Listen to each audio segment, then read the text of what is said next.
আমি তোমাদের এই সেমিস্টার 7 দুটো ইউনিভার্সিটির কোর্স আমি লঞ্চ করেছি। আজকের এই ভিডিওতে ডিটেলসে আলোচনা করব কোর্সের মধ্যে কোন কোন বিষয়গুলো তোমাদেরকে পড়তে হচ্ছে। একই সঙ্গে বলে রাখি, তোমাদের যে সেমিস্টার 7-এর রোডম্যাপ বা কিভাবে স্টাডি প্ল্যান তৈরি করবে, কিভাবে পড়াশোনা করবে, সেই সম্পর্কে ডিটেলসে কথা বলবো আজকের এই ছোট্ট একটা ভিডিওতে। কাজে এই ভিডিওটা প্রথম থেকে শেষ পর্যন্ত স্কিপ না করে পুরোটা দেখো। সেমিস্টার 7 মানে একটা নতুন বিষয়, অর্থাৎ এতদিন সেমিস্টার 7 কখনোই আমি পড়াইনি, এবছর নতুন। সেমিস্টার 6 প্রায় শেষের মুখে বা অনেকে শেষ হয়ে গেছে। তো আজকে আমরা দুটো ইউনিভার্সিটির সিলেবাস নিয়ে আলোচনা করব, অনলাইন ক্লাস, কি বই কিভাবে শুরু করবে, কিভাবে পড়বে, এই যাবতীয় তথ্য। দুটো ইউনিভার্সিটি, একটা কলকাতা এবং কল্যাণী। দুটো ইউনিভার্সিটি যে সিলেবাস, সেটা আকাশ জমিন পার্থক্য রয়েছে। এই পার্থক্যগুলো ভালো করে লক্ষ্য করো।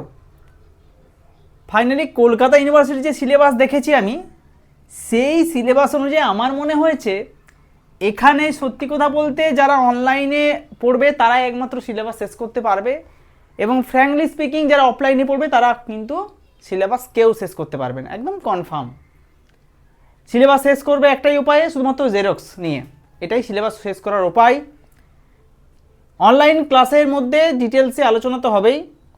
দেখো, কল্যাণী ইউনিভার্সিটির সেমিস্টার 7-এর সিলেবাসে দেওয়া হয়েছে জিওগ্রাফি অফ এনভায়রনমেন্টাল ইস্যু একটা নিয়ে, advance RSGIS, social and cultural geography, এই তিনটে টপিক হয়েছে। এদিকে ক্যালকাটা ইউনিভার্সিটির সিলেবাসে যেটা রয়েছে ফিলোসফি অফ জিওগ্রাফি, এবং তার সঙ্গে রয়েছে environmental issue, resource geography, statistical method, research methodology. এই পেপারটা থাকবে কিনা সেটার বিষয়ে আমি একটু সন্দেহ রয়েছে, সেটা কলেজ বা ইউনিভার্সিটি ঠিক করবে। তো এই চারটে পেপার শুধু নয়, এই চারটে পেপারের আবার ল্যাব আছে, প্রত্যেকটা পেপারের ল্যাব রয়েছে। কাজেই বুঝতে পারছো, শুধু চারটে পেপার যদি ধরি আমরা, মানে 8টা পেপার হয়ে যাবে ল্যাবকে নিয়ে। আর রিসার্চ মেথোডোলজি যোগ আশা করছি হতে পারে, যদি যোগ হয় তাহলে 10টা পেপার। সময়টা শুধু ভাবো একবার, এই কম সময়ে তোমাকে শেষ করতে হবে। এদিকে কল্যাণী সিলেবাস তোমাদেরকে বললাম। দেখো, সিলেবাসের মধ্যে কোনো মিল দেখতে পাচ্ছ? কোনো মিল আছে? কোনো মিল নেই। দুটো ইউনিভার্সিটি কিন্তু পশ্চিমবঙ্গের মধ্যেই, দুটোতেই এনইপি, এবং কোনো পেপারের মিল নেই। ওভারঅল সিলেবাসকে যদি আমরা দেখি, এই সিলেবাসটা আমার বেশি বেটার লেগেছে। কলকাতারও ঠিক আছে, কিন্তু যেহেতু সেমিস্টার 7, আমার সেখানে মনে হয়েছিল যেন যে এই অ্যাডভান্স আরএসজিআইএসটা অ্যাড করলে মনে হয় বেশি ভালো হতো। যদিও তোমাদেরকে বলে রাখি তোমাদের সুবিধার্থে, যে অ্যাডভান্স যে আরএসজিআইএসের ক্লাস কিন্তু আমি করাই, কারণ আমি নিজস্ব আলাদা পড়ানোর জন্য আমি কোর্স করেছি একটা আলাদাভাবে। অ্যাডভান্স জিও স্পেশাল সায়েন্সের কোর্স আমি করেছি যাতে আরএসজিআইএসটা তোমাদেরকে পড়াতে পারি, সেই জন্যই কোর্স করেছি আমি। তো যাই হোক, আমাদের এই দুটো ইউনিভার্সিটির স্টাডি প্ল্যান কিভাবে তৈরি করবে দেখো। প্রথমত চলে আসি কলকাতার দিকে।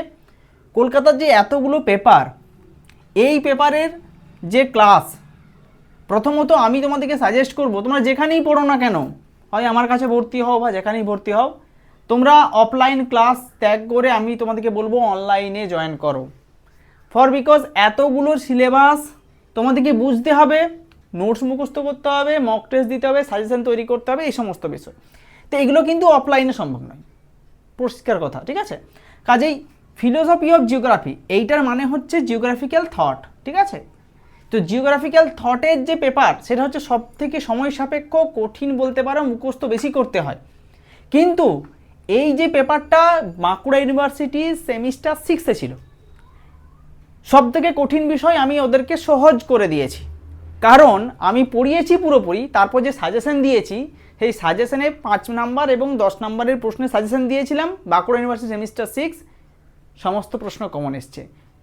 10 নাম্বার যে 3টে প্রশ্ন থাকে, 3টেই কমন এসছে আমার সাজেশন থেকে। কাজেই যারা ভাবছো যে এত বড় সিলেবাস কীভাবে পড়াশোনা করব, তাদেরকে বলে রাখি তোমাদের অনলাইন ক্লাস তোমাদের জন্য বেস্ট। কিভাবে শুরু করবে? প্রথমত প্রত্যেকটা টপিকের উপর একটা করে বই নিয়ে নাও।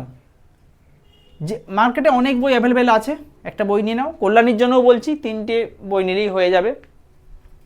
তারপর তোমাদেরকে একটা রুটিন তৈরি করতে হবে এবং রুটিন করে তোমাদেরকে প্রত্যেকটা টপিক ওয়াইজ ক্লাস এমন সুন্দরভাবে তৈরি করতে হবে যাতে কোনো পেপারটা মিস না হয়ে যায়, সেইভাবে তোমাদেরকে তৈরি হতে হবে।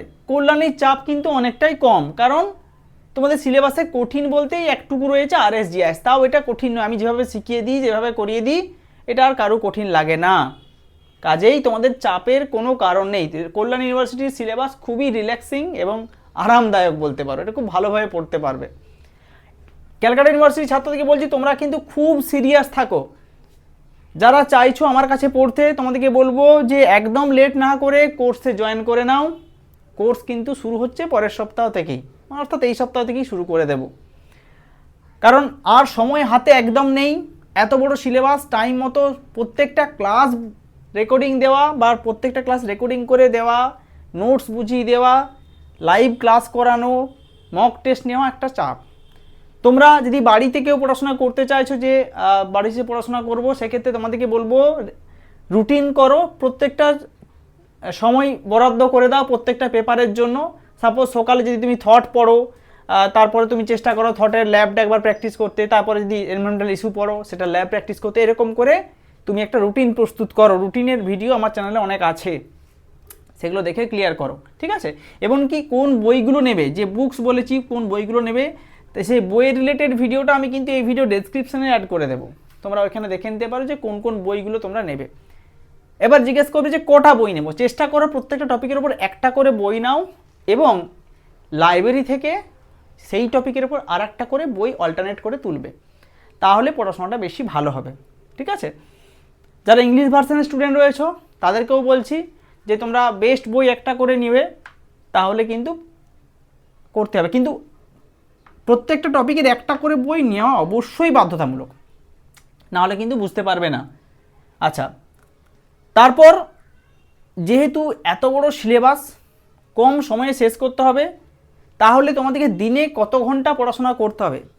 দেখো, কত ঘন্টা কোনো মাফিক বলছি না, তবে চেষ্টা করো তোমাদের কলেজ বা ক্লাস বা টিউশন বাদ দিয়ে 3 থেকে 4 ঘন্টা যদি তুমি নিজেকে সময় দিতে পারো পড়াশোনার জন্য, তবেই কিন্তু এত বড় সিলেবাস শেষ করা সম্ভব কলকাতার জন্য, ঠিক আছে। কল্যাণ ইউনিভার্সিটির ছাত্ররা তোমরা মোটামুটি দিনে 2-3 ঘন্টা পড়লেই হয়ে যাবে, কিন্তু এদেরকে কলকাতাদেরকে কিন্তু 3 থেকে 4 ঘন্টা বা বেশি পড়লে বেশি ভালো হয়, নাহলে সিলেবাস শেষ হবে না। তো এই হচ্ছে মোটামুটি তোমাদের শুরুটা, তোমরা শুরু করে দাও।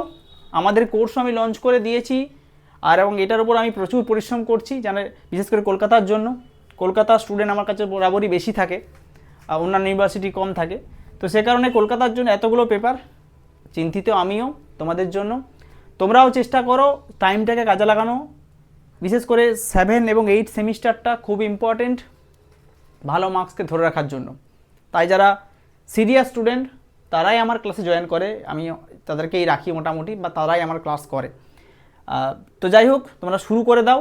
যদি কোনো সমস্যা হয়, কোনো ডাউট থাকে, নিচের কমেন্ট বক্সে তোমাদের মন্তব্য জানাও।